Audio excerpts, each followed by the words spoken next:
Hello again, I am Clinton and I'm back with more Destiny for you. Yeah, I know I am back a little bit sooner than expected. This is a twofer this week. I just want to wrap up my Road to Thorn series. I was very excited to actually complete this bounty a couple days ago, basically the same day I posted up part 2 of the series. And so yeah, I just wanted to wrap it up and just show you the final part of the bounty, which is doing the summoning pits and assassinating Xyor the Unwed. With a name like that, you think, wow, the Unwed, this guy is a bachelor still, and that is totally not surprising to me. The guy's a big jerk. No one would want to marry this fella. Xyor, of course, is basically a wizard who shows up in the final boss battle of the Summoning Pits. That's when you're fighting Fogoth. Alright, so you probably heard about this, and I want to just give you my take on getting through this strike and completing it. Something to note is that this is a special version of the Summoning Pits. When you go to the map interface in Destiny and you go to the moon, it's going to be its own separate icon. It will flash if you've gotten to the stuff of the bounty, so it's pretty obvious where you need to go. It's a level 26 version of the Summoning Pits.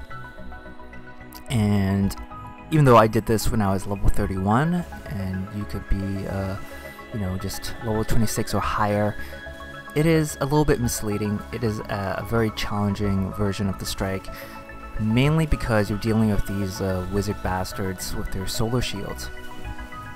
And you also have all the knights in this strike have their arc shields. So my number one tip for getting through the early parts of the strike is to bring a very good arc weapon and a very good solar weapon.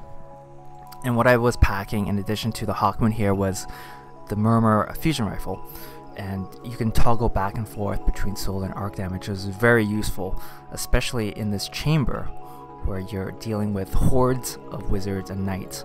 And I just completed it, and we're going to skip ahead now to the final fight, which is Fogoth. Alright, so just to sort of harp on the arc and solar shields again, you're not going to do any damage to the wizards and knights until you strip those shields. So it's really important that you make use of your arc and solar weapons properly. Strip those shields, and then you can plug away at them with your primary weapons or whatever you have, whatever else you have. It is really important to keep that in mind. It takes way too long to brute force your way through those shields using only kinetic damage. So that is like my number one tip for doing this strike with a lot less stress. And yeah, so here we are, the final fight of the strike. Now I have some general advice here, and the first thing I like to say is that you do need to fight Fogoth and chip away at his health in order to progress the encounter, right? How it usually goes is that you start the fight, and there's a welcoming party waiting for you. Fogoth is still chained up, and there's a welcoming party of knights, thralls, what have you.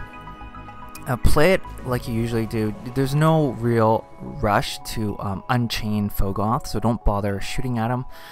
Just clear out the adds, clear out the knights, do as best you can, and hide in that first room, hide in that entrance where the Shrieker spawns. You know, I'm really assuming that you've done the strike in some form or another at least once or twice already, so I'm gonna assume some familiarity with the strike, with the details of this encounter. So hide in that room. When the Shrieker pops up, just run back into the previous room and hang out by the doorway and wait for the Shrieker to disappear. Once the Shrieker is gone, go back into the room, kite enemies to the doorway if you need to, and just clear as many as you can. Once you've cleared out as many adds as you can, then you come out into the main arena where Fogoth is, and then you kind of go into this area where I am now and hide around the rocks, and then you just pick off any stragglers that are still left behind. Once you've done that, I believe Fogoth will either get unchained or you just start shooting him, and then he breaks free, and that will of course spawn another wave of ads. So you basically just continue that cycle of clearing out ads, and then once you cleared out the ads, you start shooting at Fogoth, at which point his health will drop to a certain level where he'll spawn a next bunch of ads. Now sometimes, like, the main ads that come out will come from a dropship, and you'll see that coming up in just a couple minutes here. A dropship will come, and then that will bring with it a posse of knights and thralls and wizards. You want to keep doing this series of actions until the third dropship arrives.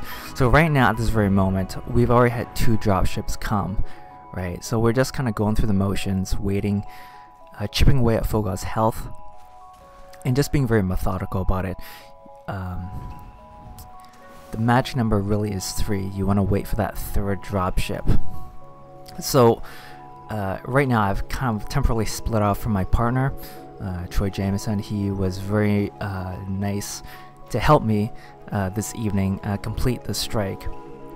I attempt, the section I showed you before, I was just doing that on my own. I was just doing a test run by myself to check things out. Doing this strike on your own is a very, I won't say it's impossible, but I found it very difficult. It took a very long time, mainly because of like the process of fighting guys, having to strip their shields and having to shoot them. It actually takes a lot longer by yourself. And say what you want about the enemy AI, but those wizards and knights will run away as soon as their shields have dropped. They're very good about that. Boom, their shields are gone. They start slinking away, and you have to chase them down, at which point they've already regenerated their shields most of the time. So it requires a ton of patience to do it on your own, and having just one person help you out just makes this strike so much easier to get through. And I can imagine with a full fire team, you can bang this out in half an hour or less. I wouldn't be too surprised. In total, the strike took us close to an hour. From the time we started the Fogoth fight to the time we killed Xyor, it was just under 30 minutes. And so at that point, Fogoth is pretty weak. We decided to finish him off. That was another 2 or 3 minutes. So it's about half an hour, all said and done, just to do this end part. So it is a fair time commitment. So, as you noticed, just like maybe 10-15 seconds ago, the third dropship carrying Xyor did spawn, and now I called Troy Jameson to just run back to the entranceway with me to wait for the welcoming party from the dropship to come to us. And here we're basically just gonna duke it out.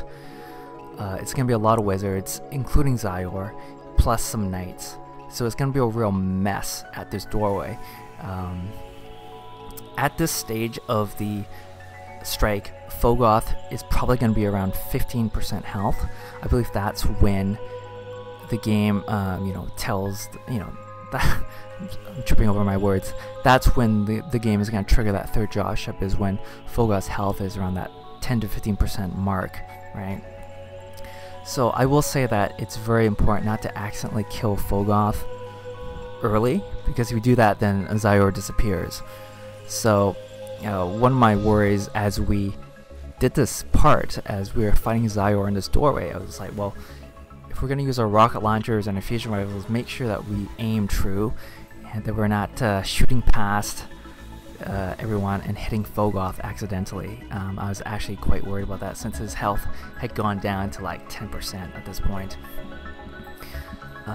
And yeah, from here on it's just a big cluster, really, waiting for the Shrieker to disappear, and then you have your 10 seconds to run out there and do as much damage as you can. Strip the shields.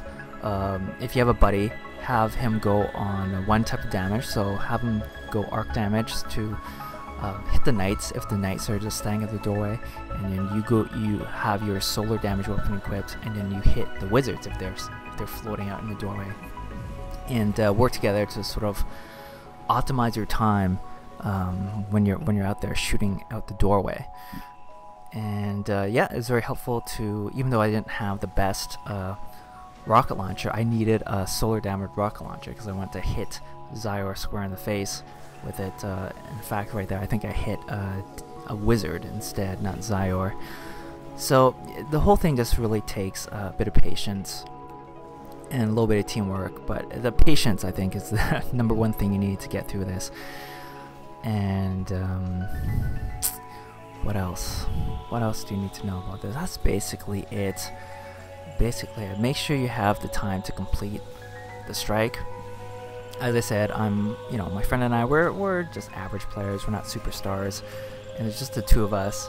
The whole strike maybe took close to an hour, right? This part took half an hour, and maybe the preceding sections of the strike took about 15 to 20 minutes.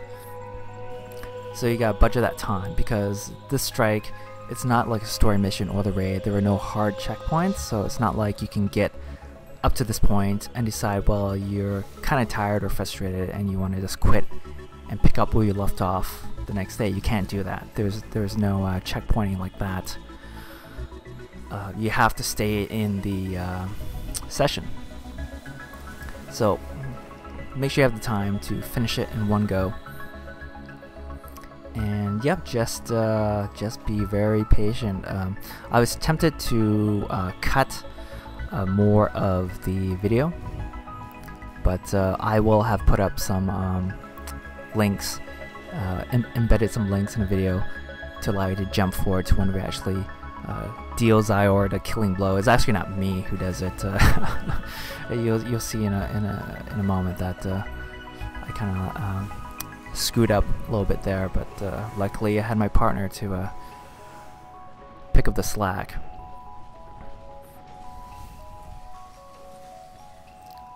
So all this time I'm just thinking, just stay calm, just stay disciplined, stay patient. I'm thinking about, I'm gonna get that gun, I'm gonna get the Thorn finally, after having this stupid bounty sit in my inventory for upwards of 2 months, 2.5 months. I'm finally gonna just get rid of it and just get me another hand cannon to use. So here we get so close to killing Xyor, and then I felt like I probably could have dealt the killing blow there, except my buddy stuck his head in my view, and I was like, well, one more cycle, and then we'll get this done. I just pop some synthesis just for insurance. And so yeah, I head out here. I'm like, okay, coast is clear. Let's see what's going on outside.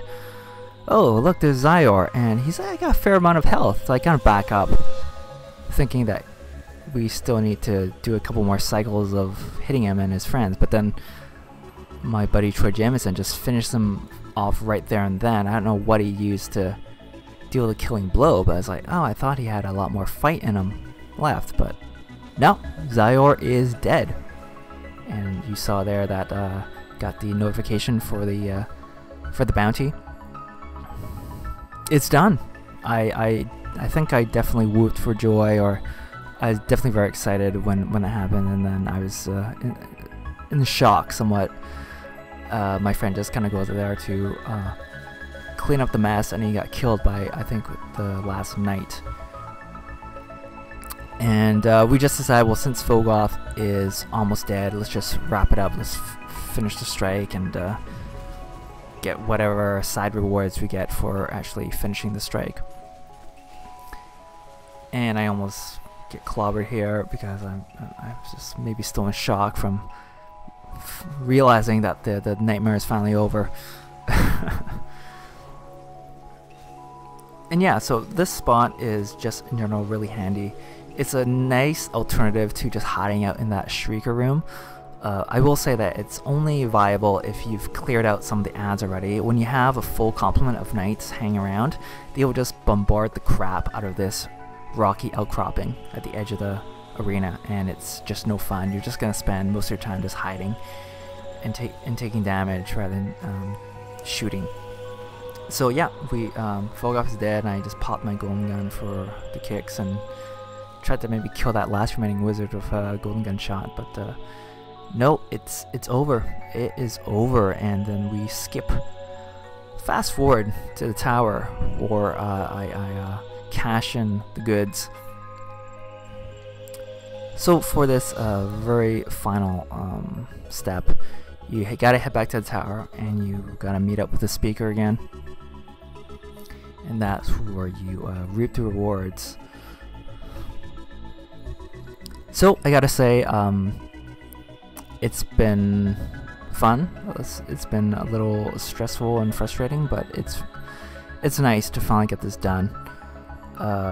My verdict on whether it was all worth it or not, the jury's still out. I would like to do a review of Thorn at some point for sure, but I will say that just using it now without any upgrades on it, it's a very fun gun to shoot. The handling, the sound effects, the way it looks, the fire rate is great. It fires pretty much as fast as the last word, and it's got pretty good range and accuracy on top of it, so even just out of the box, it's a really cool gun to use. And so hopefully I'll get that upgraded in the next week or two. I'm still upgrading the last word, which I picked up over the weekend from Xyor.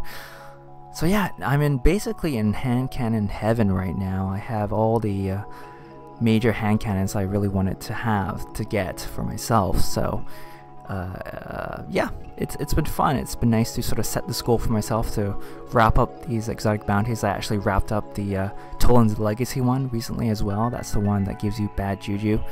I don't really much care for it, but it's nice to just get it done and just have it in my collection. So that's it. That's really it. Finally, it's over. I hope you have good luck doing this bounty. Thanks for watching. I will see you guys next time. Ciao.